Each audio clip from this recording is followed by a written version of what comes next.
feel free to ask questions in written or in writing or in saying, sorry. Then I have a question to you, any one of you.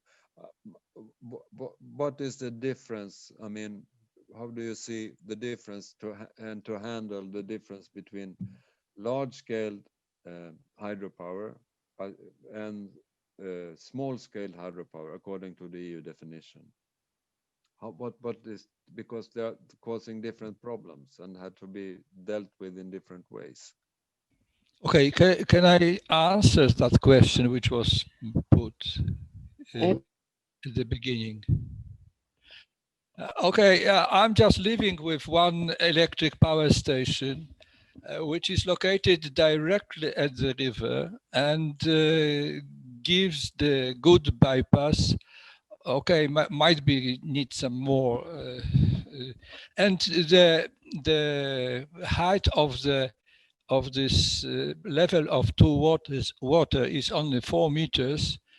It's without any bypass or something like that, and without the reservoir. It's just running. Yeah?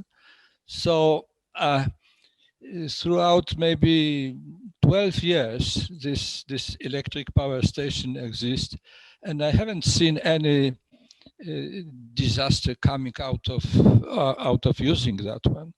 The water level is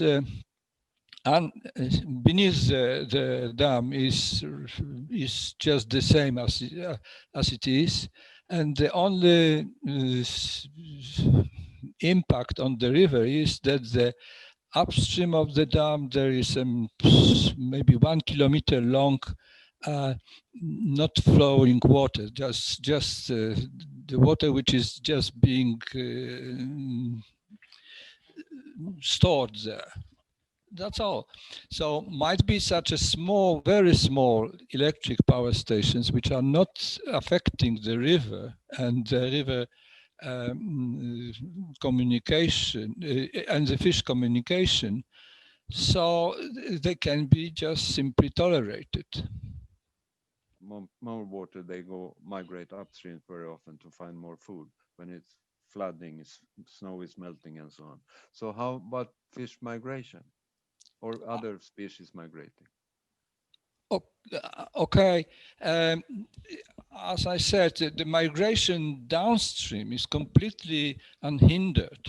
I mean, what's going down, because there is always water coming over the limit for the water which must go downstream. There's not all water taken to the electric power station.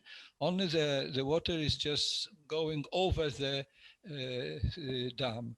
And for the upstream migration, there is some problems, but there is no, only for special, some species. But this can be repaired by installing a better fish pass there. So I'm just pressing for that one. Yeah, another question then. I mean, if it's as I guess it's not of national importance in Poland, this power station. So I mean, why should it be there if it's still a problem for migrating upstream, for instance? So I mean, is it for cultural heritage? Is it for the production, or is it local importance for tradition? Oh, I don't really understand why it's so important. I mean, I don't think that it is important for the nation or something like that, but it is important for the investor who just invested money and construct the electric power station maybe 10 years ago with all the permits and everything, and now he is waiting until he is taking out money out of this. That's all. Okay, so it's a private interest, strict private business, yes. Yes, definitely, yeah. But the permit has no, the permit, if it's so late, so it's only 10 years ago, when it was constructed. There is no demands in the permit for migration upstream or so. The construction of the dam is the property of government, and it is the duty for the government to construct the better fish pass, and it is not done. Electric power station is located on the land, on the just divided part of the land near the dam, and it is not included in the same business, we can say. So anytime the dam is being broken or needs some reparation, government is obliged to do the repair. So this might be wrong solution, but it seemed at that time that it will be okay, because if the bypass, the fish pass is needed, then the government has got enough money to repair. Okay, but it sounds a little bit complicated if the dam is owned by the government or the state, and the power station is owned by a private person or private company. In recent years, people were encouraged to construct Zachęcało się ludzi do budowy the dams on existing dams, the do electric power station. budowy elektrowni na istniejących damach. The origin of the dam was not Aha, czyli it was some other ta reason. tama została... Yes. There were some old mill dams and some dams for regulation purposes or Okay. something like that. Okay. They were encouraged to construct the electric power station and on different conditions. Sometimes they were just rebuild these dams. There was sometimes getting them higher or something like that. Okay. Then the electric power station owner is responsible for the dam. But in this case here, it was just taking the water and putting through the electric power station and returning it back to the river. Okay. Ja tylko dodam, część z nas pewnie wie, być może Józef też wspomniał. I just want to add that in Poland, it's a problem that we do not have bypasses, and if they are, they don't really operate in the right way. So these are artificial bypasses. They are just called bypasses, nothing more. And we have a lot of problems with bigger, when we have a lot of dams, and so this many dams, they cut river in many places. I see we have a question on chat. The person wants to clarify or speak more, feel free. The thing again, it's very important to differ between small scale and large scale. When it comes to the small scale hydropower station, there will be court cases. It's all related to the Water Framework Directive, of course, and status of the water, good ecological status, modest ecological status. And there are funds also to support this the big companies. They are buying themselves free by investing some billions, in fact, millions, in fact, hundreds of millions in a fund to remove small-scale dams. So they are buying out small-scale hydropower station to protect themselves from doing anything. And for that, they have political support. The majority of the parties in Sweden have so-called energy agreement that really have established frames for what is possible and what is not possible.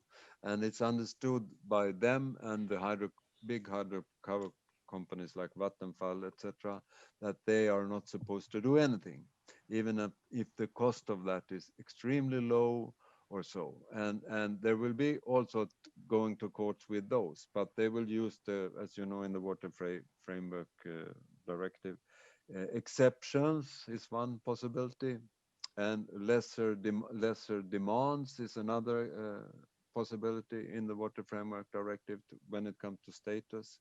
So that will be used, but this process has just started, so we don't really know yet what will happen when it comes to the large scale.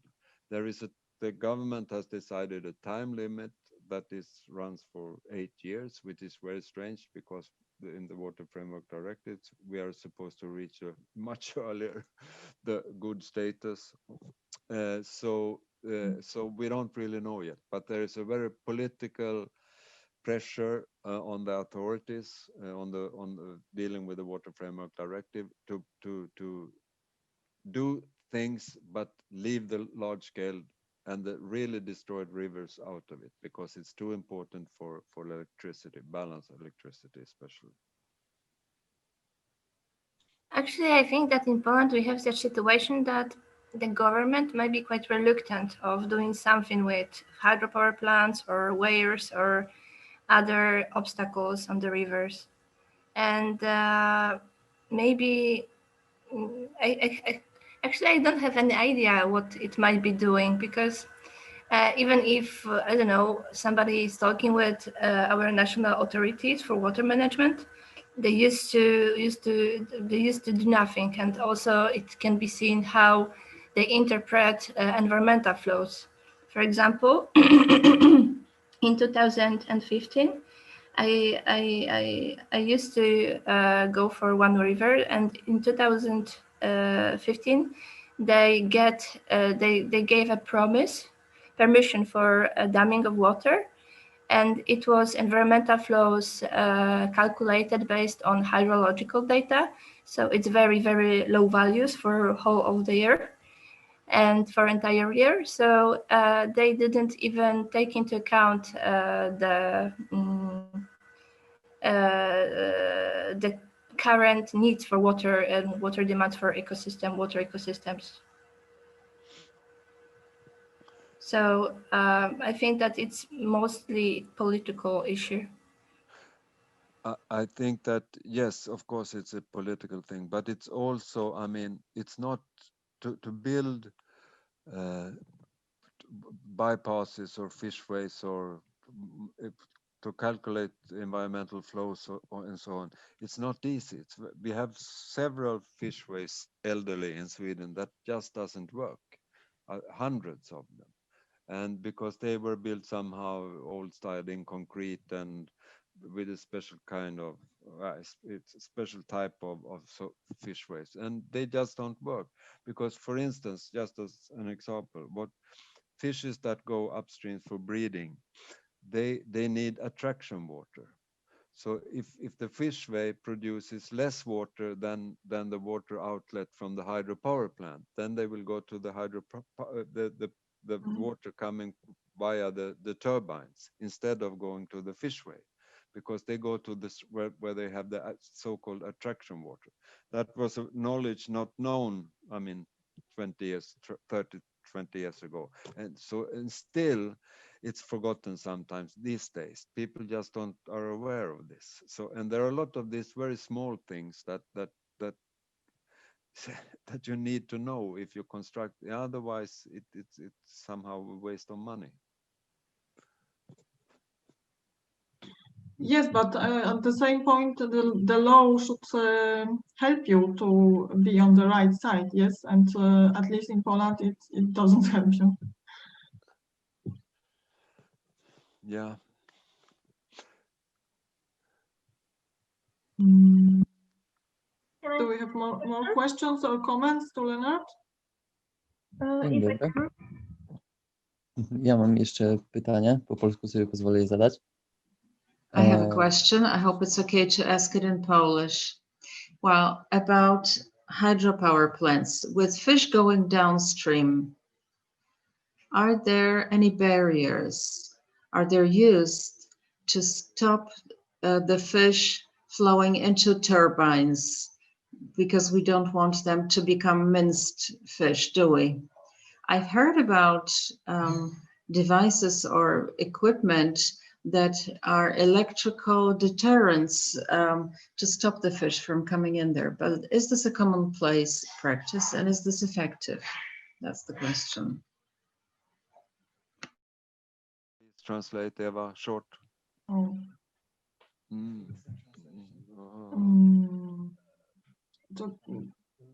Grzegorz was.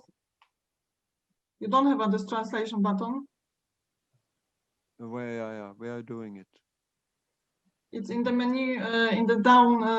Yeah. No, you can choose the interpretation. I think we have it now. So maybe he can repeat the question. Yeah, please. Okay.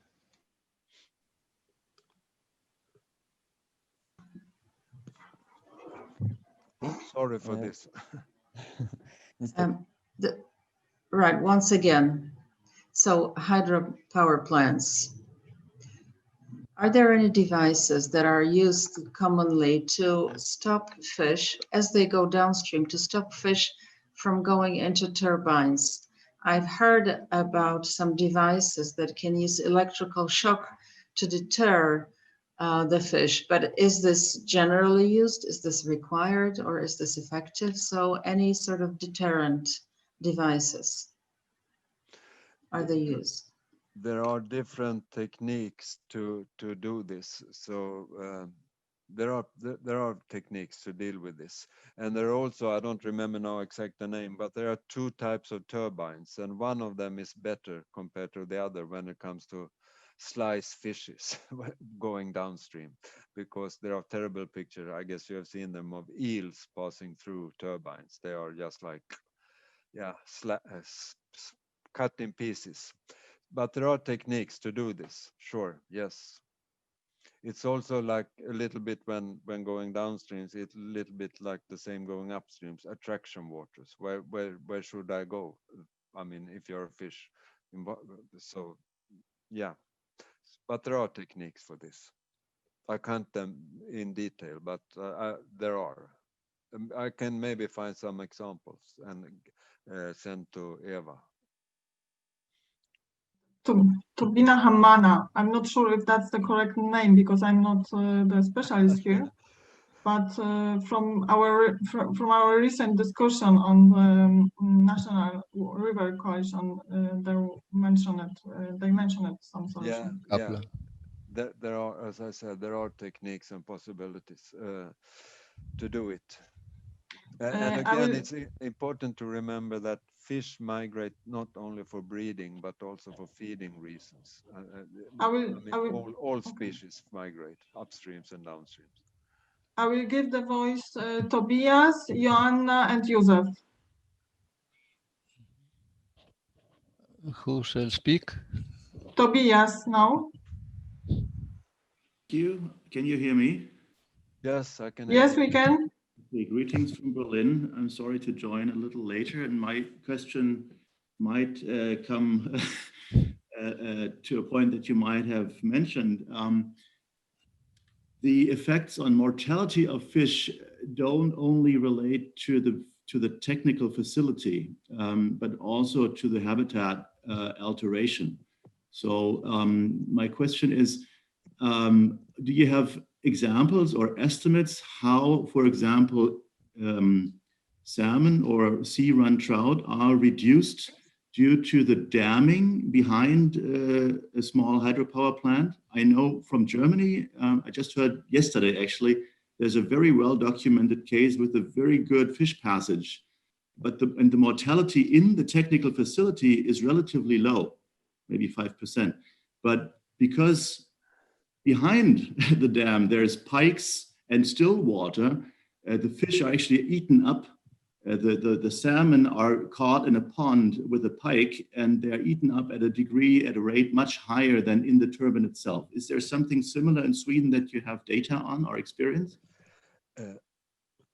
I'm well aware of the problem. I can see if I can find some data, but again, in general, if you do something, whatever for for fishway or bypass or whatever you call it, of course you should be sure that upstreams there are safe upstreams, or that there are breeding possibilities upstreams. Yes. So you don't spoil a lot of money on or waste money on doing right thing, but in the wrong place.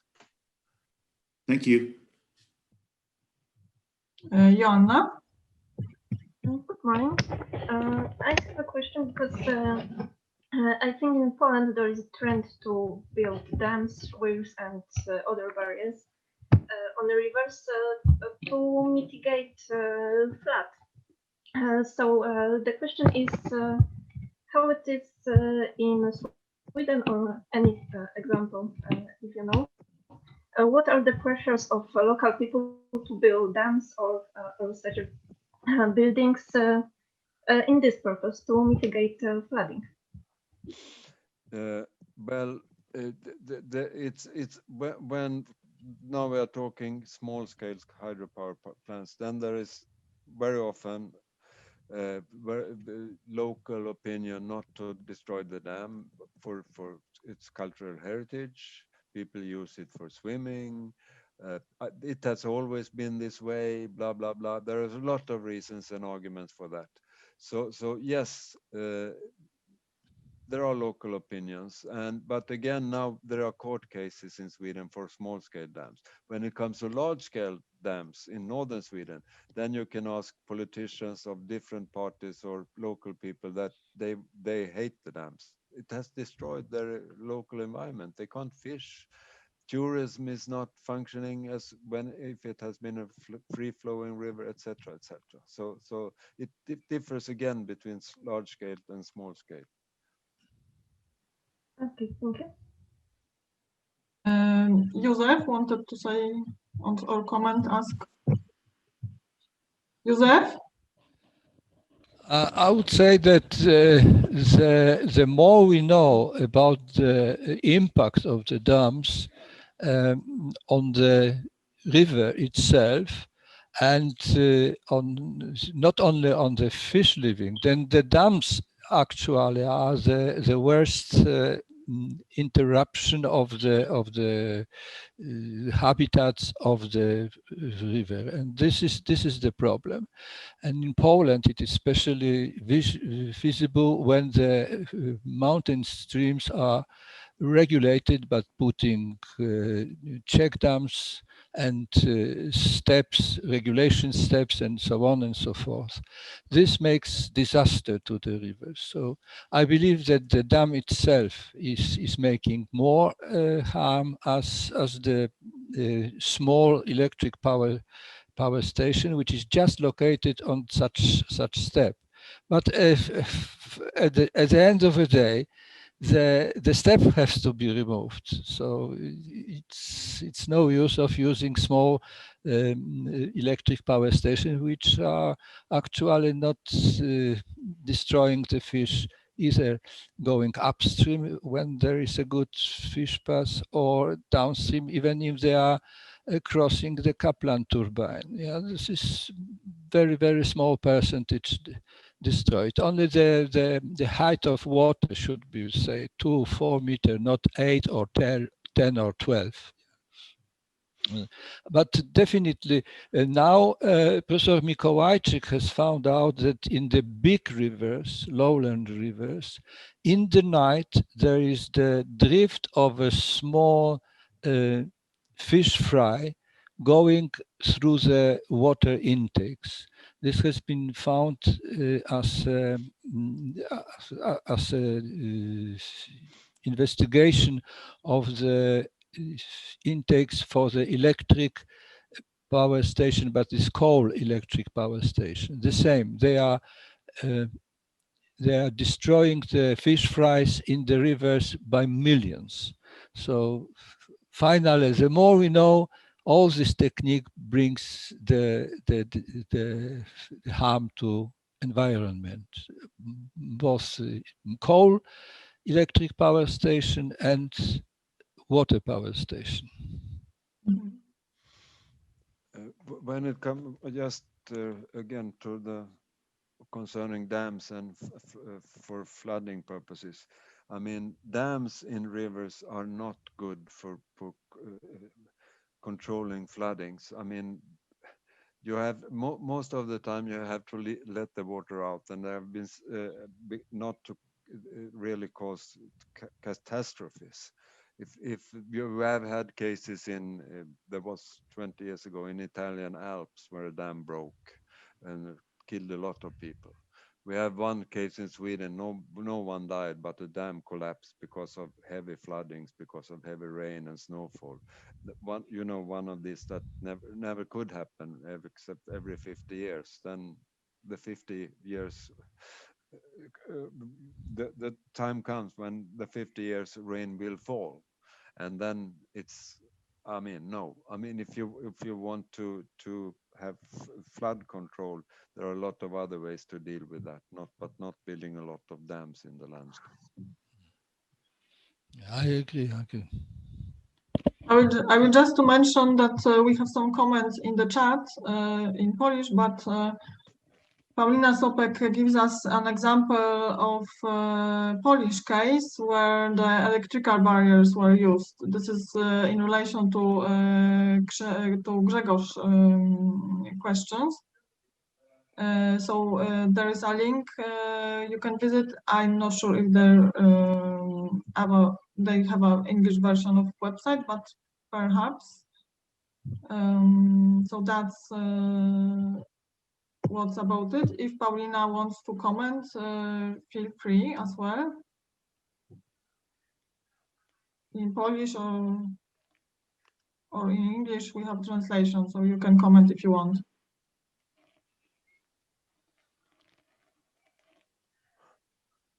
If not, I have a question. The balance power in Poland is based on coal, I guess, right?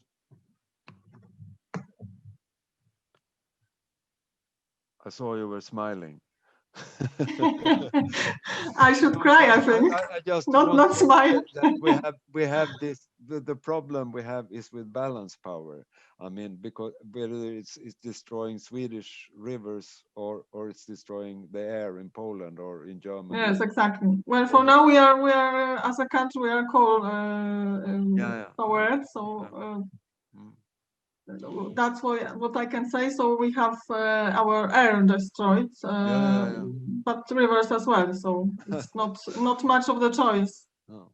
And the third option is nuclear power, of course. That's many people also in Sweden are arguing for more nuclear power. But we are now, we are now getting rid of all our nuclear power plants. Yeah, I think in general it's a hard discussion. Yeah. If you need to choose something, you need to take also the particular country into account, because we all have different conditions for different energies. Yes. Yes. We still have some time because next lecture is 10:20 and we cannot move it because it will be live streamed. So if anyone wants to comment, ask, or just have short discussion, you are invited on. Can I ask one question? Hello, everyone. Talking about energy, is there any survey or estimation how much energy we need to put into the project to get it back, for example, after years? Because every time we are talking about hydro energy, we are talking about economical balance of the project. Are there any survey about energy balance of the project? For example, how long does it take to get back the energy that we had to I can say invest into the project? I really don't. You mean if we invest into a project to restore a river or whatever, how much energy is needed to do it? Or to do it, yes, we need some energy to, for example, to construct a dam, to construct a power generator, etc. So okay. Oh yes, I don't think there are any calculations. I guess money-wise you can check it out. Yes, I've heard about this because there are a lot of estimation how long does it take to get the money back from the project, but how about the energy? There is no. I mean to remove a dam, if it's, of course, if it's very small, but if it's medium or big, that's a complicated thing. You can't just put in dynamite and blow it away, because it will create big problems downstream. So it's just, of course, it takes a lot of energy to do it. But I mean, the techniques are quite well known now in Sweden to do it. But and again, we are talking about general small, very small dams. But if we were talking about the big ones, then it would be a totally different story, of course. Okay, thank you. I invite Roman, because I see he wanted to say comment or question. Dzień dobry Państwu. Czy mnie słychać? Ewa, Hello, everyone. Can you hear me? Let me know, Eva. Right, thanks. Very interesting information from Lennart. In Poland, we seem to think, or we seem to have thought up until today, that Scandinavian countries, including Sweden, are model countries in terms of environmental protection. What your lecture is suggesting is that perhaps we need to think again. But I would like to present a broader view. I'll be more skeptical, perhaps. We are talking about energy, and everyone needs energy. Right behind Lennart, there's a light on, and it's a bright light. I assume this is LED light bulb that doesn't use much energy, but we do need light. And thanks to energy, we can all come together and see one another like this.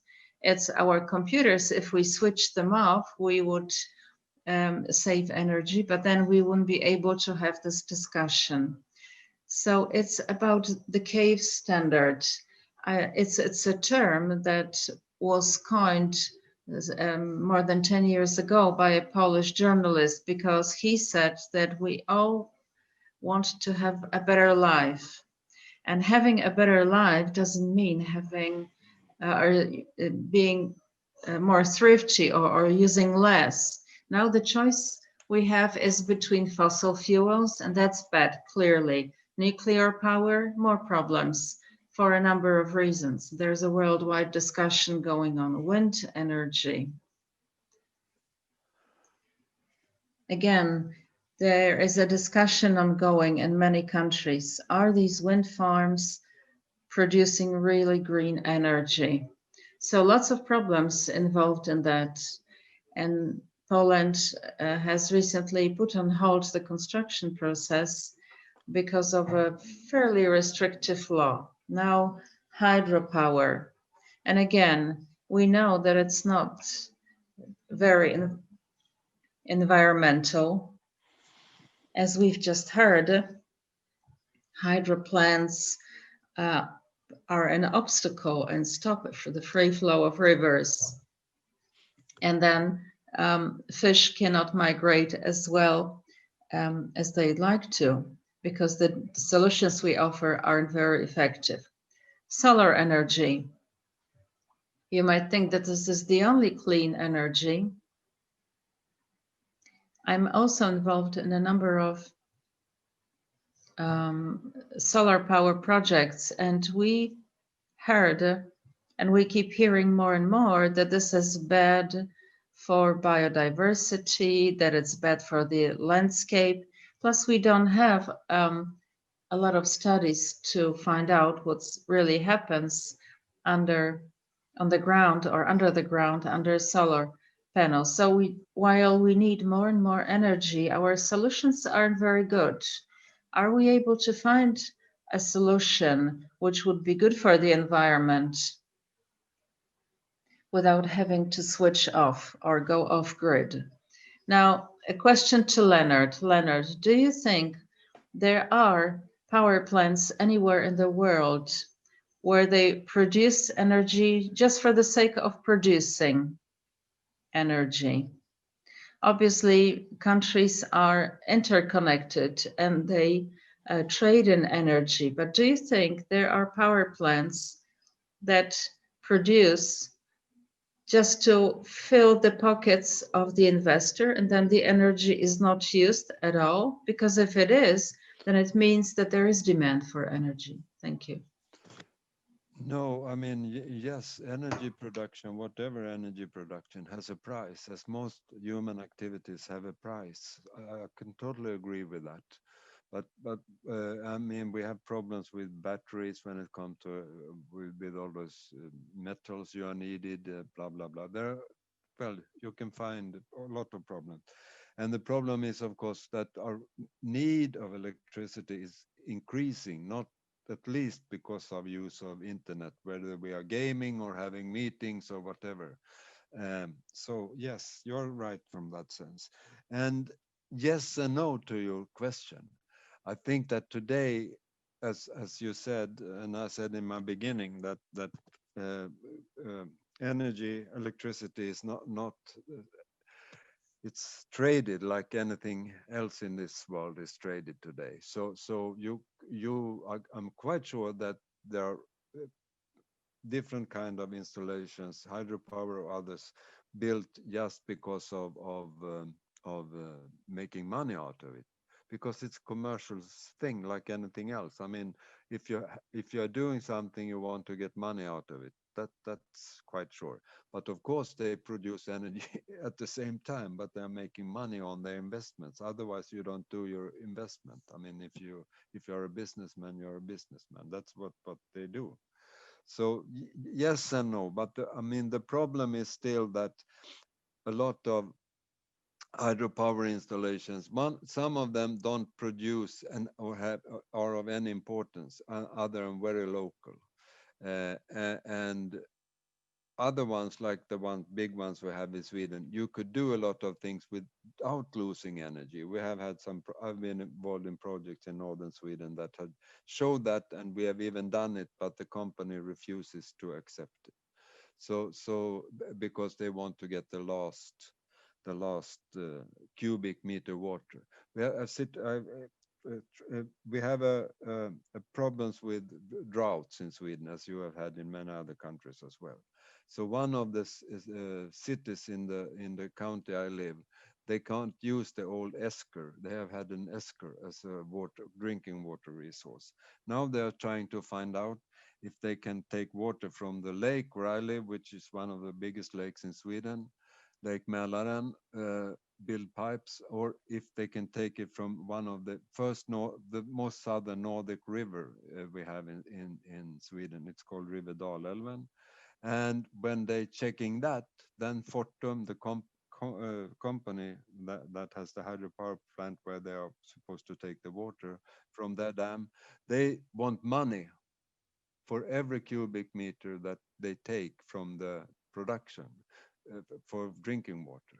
So so that indicates quite clear that money is very important for the companies, not only producing electricity.